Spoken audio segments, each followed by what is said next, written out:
मात्रा में नमक का उत्पादन होता है और ये समुंदर से लगभग 40 से 50 किलोमीटर दूर है और यहाँ पे समंदर का पानी लाया जाता है। क्यों समंदर का पानी लाया जाता है? क्योंकि ये सारा एरिया जो था ना पहले वो बंजर एरिया था, सारा का सारा एरिया बंजर था, यहाँ पे किसी भी प्रकार की खेती नहीं होती थी। तो सरकार ने सोचा कि चलो यहाँ के किसानों का कुछ भला करते हैं, कुछ मदद करते हैं। तो सरकार ने पाइपलाइन के थ्रू 50 किलोमीटर दूर से यहाँ पे पानी पहुँचाना शुरू किया और सबके खेतों में हमेशा समय पे पानी आता है, समय पे बिजली आता है। आप देख सकते हैं हर खेत में बिजली लगा हुआ है और हर खेत में पानी आता है। ये तो हो गया तमिलनाडु के एक जिला में जहाँ पे नमक की खेती की जाती है उसका हाल। उसके अलावा तमिलनाडु के हर एक जिला में इंडस्ट्री का बढ़ावा दिया गया। मैं एक जिला की बात नहीं कर रहा हूँ, अभी जो मैं पिछले जिला में था वहाँ पे विंड मिल यानी पवन चक्की का सब सामान बनता है। उसके पहले मैं जिस जिला में था वहाँ पे किसी और प्रकार का फैक्ट्री था। उसके पहले मैं जिस जिला में था वहाँ पे फर्नीचर का अलग एक मार्केट ही है पूरा और वहाँ पे सिर्फ और सिर्फ फर्नीचर का सामान बनता है, सिर्फ फर्नीचर का सामान बनता है। अब ज़रा सोचिए यहाँ के किसान और यहाँ का विकास। हालांकि ये नहीं है कि यहाँ पे भ्रष्टाचार नहीं है, मैं फिर से कहना चाहता हूँ यहाँ पे भी भ्रष्टाचार है और यहाँ पे भी टॉप लेवल पे भ्रष्टाचार है, लेकिन बॉटम लेवल पे यहाँ के नेता जो है ना किसानों के लिए, यहाँ के लोगों के जीवन को किस प्रकार से अच्छा किया जाए उसके लिए प्रयास करते हैं। और हमारे यहाँ का नेता हगल का पैसा खाते हैं। बिहार में भी इस प्रकार का प्रयास किया जा सकता है। जब 50 किलोमीटर दूर से पानी यहाँ पे पहुँचा के यहाँ पे नमक बनाया जा सकता है तो बिहार में ऑलरेडी पानी भरपूर मात्रा में है, वहाँ पे पनबिजली केंद्र लगाया जा सकता है कि नहीं लगाया जा सकता है? वहाँ पे पानी से इलेक्ट्रिसिटी प्रोड्यूस किया जा सकता है कि नहीं किया जा सकता है? नदी के पानी से इलेक्ट्रिसिटी आसानी से प्रोड्यूस किया जा सकता है। अगर जैसे यहाँ पे पीछे एक कंपनी दिख रहा है, ये पीछे इलेक्ट्रिसिटी का प्लांट है। अब जब यहाँ पे जहाँ पे लगता है ये सब प्लांट, वो सभी प्लांट CSR फंड खर्च करते हैं अपने आसपास के एरिया में। हॉस्पिटल बनाते हैं, स्कूल बनाते हैं, कॉलेज बनाते हैं, रोड बनाते हैं और छोटी छोटी स्टार्टअप कंपनियों को सपोर्ट करते हैं।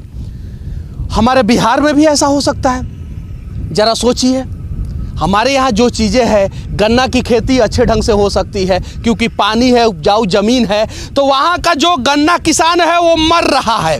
हमारे यहाँ और भी बहुत सारा, जैसे दुनिया में सबसे ज़्यादा पानी ब्राज़ील और ब्राज़ील के बाद नेपाल में है और अगर राज्य वाइज देखा जाए तो दुनिया में सबसे ज़्यादा पानी बिहार में है। और जहाँ पे पानी है वहाँ के लोग जो है प्यासे हैं विकास के। ज़रा सोचिए। और ये देखिए ये सभी चीज़ें जो है ना, ये देखिए ये पूरा बना हुआ है, आप सबका अलग अलग सेक्शन है। अब ये धीरे धीरे पानी सूखते जाएगा। ये देखिए ये नमक है, ये नमक है और धीरे धीरे पानी सूखते जाएगा और जब सूख जाएगा तो इसका पपड़ी बन जाता है, पपड़ी।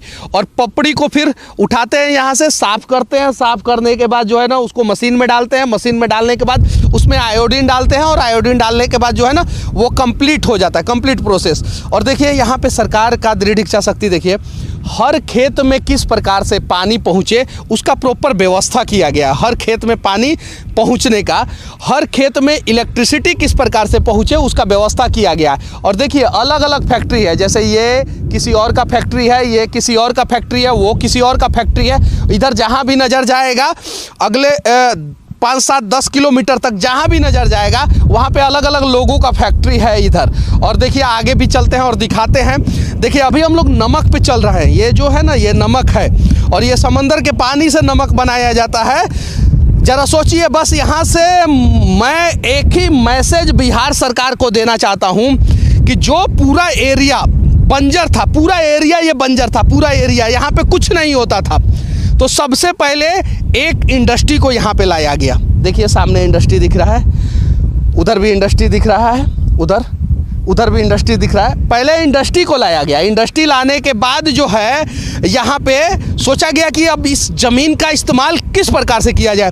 तो 50 किलोमीटर दूर से पाइप से पानी पहुंचाया गया खेतों में, क्योंकि अनाज तो हो नहीं सकता है, तो चलो नमक की खेती करते हैं। और यहाँ के लोग जो है ना नमक की खेती करते हैं, और इसलिए इन कंपनियों में लेबर का काम बिहार के लोग आके करते हैं। यही रीजन है। बस बिहार सरकार अगर दृढ़ इच्छा शक्ति हो तो बिहार का भी विकास किया जा सकता है। और जिस प्रकार से यहाँ पे नमक की खेती की जा रही है, बिहार में गन्ने का खेती किया जा सकता है, बिहार में चावल का खेती किया जा सकता है, बिहार में गेहूं का खेती किया जा सकता है, बिहार में दूसरे फसलों का खेती किया जा सकता है। और दुनिया का सबसे उपजाऊ जमीन बिहार में ही है, इसीलिए चंपारण में अंग्रेज जो है नील की खेती कराते थे, तो उस जगह पे आज के समय में आधुनिक फल का खेती किया जा सकता है और भी बहुत सारा आयुर्वेदिक चीज़ों का खेती किया जा सकता है। मैं एक कृषि पदाधिकारी से बात किया था तो उन्होंने कहा था कि सिर्फ और सिर्फ ठंडा प्रदेश में जो होने वाला फसल हो या जो फ्रूट्स हो या जो पेड़ हो, वो छोड़ के चंपारण के भूमि पे दुनिया का हर एक फसल, हर एक पौधा, हर एक पेड़ उगाया जा सकता है। और ये बात मैं नहीं कह रहा हूँ, ये बात कृषि पदाधिकारी ने कहा था। वहाँ पे किया जा सकता है, दृढ़ इच्छा शक्ति हो तो, और उसको भी आगे बढ़ाया जा सकता है। सबसे ज़्यादा पानी अच्छा जो है ना वो बिहार का ही है, और फिर भी सबसे ज़्यादा बर्बाद बिहार है। बस यहाँ पे नमक की खेती का प्रोसेस दिखाने के बाद जो है ना, मेरा बस एक ही मकसद था कि बिहार में किस प्रकार से विकास हो, उसके बारे में भी कुछ दिखाऊं, और वहीं दिखाने का प्रयास कर रहा हूं। आप लोगों को मेरा अगर प्रयास अच्छा लगे तो सपोर्ट करना, ताकि हम लोग आगे भी बढ़ते रहेंगे और भी कुछ दिखाने का प्रयास करते रहेंगे। देखिए, ये चारों तरफ नमक की खेती, इसके वजह से यहाँ पे रोड बना है, और रोड के वजह से जो है ना, रोड के दोनों साइड जो है वो ज़मीनें महंगा हो गई, इंडस्ट्री आ गया। नमक के खेती के बाद जो है यहाँ पे स्कूल बन गया, हॉस्पिटल बन गया, कॉलेज बन गया। यहाँ के लोगों का जीवन स्तर सुधर गया, और हमारे बिहार के लोगों का जीवन स्तर किस प्रकार से बिगड़ रहा है, बर्बाद हो रहा है, वो बस बिहार सरकार ही जानता है और बिहार के लोग ही जानते हैं। तो हो सके तो इस देश के यशस्वी प्रधानमंत्री श्री नरेंद्र दामोदर दास मोदी जी, आपने बिहार के लिए कुछ नहीं किया, हम डंके के चोट पे कहते हैं। सिर्फ और सिर्फ एक ही प्रधानमंत्री बिहार के लिए कुछ सोचे थे, वो अटल बिहारी वाजपेयी थे।